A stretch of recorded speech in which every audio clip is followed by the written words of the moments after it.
రోజులు బాగానే పెడుతున్నా. అసలు ఈ రోజు పూజ చేయడం అనేటటువంటి దాని వల్ల వచ్చే ప్రయోజనం ఏమైనా ఉంటుందా? అసలు దాని వెనక ఏదైనా శాస్త్రీయమైన కారణం ఉంటుందా? విదురుడు ఎందుకు చెప్పాడు అసలు దైవానికి నమస్కారం చేయమని? నేను మీకు ఒక్క మాట చెప్తా, బాగా గుర్తుపెట్టుకోండి. ఎవరు పూజ చేస్తున్నాడో వాడు లోకము చేత పూజింపబడతాడు. నేనన్న మాట బాగా పట్టుకున్నారా?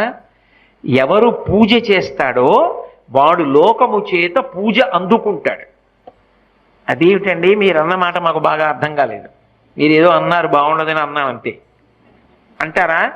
మీకు వివరణ చేసే ప్రయత్నం చేస్తా. పూజ అంటే ఏమిటి? పొద్దున్నే దేవుడి దగ్గరికి వెళ్ళో దీపం పెడుతున్నా. ఎందుకు? ఎవరు భగవంతుడు?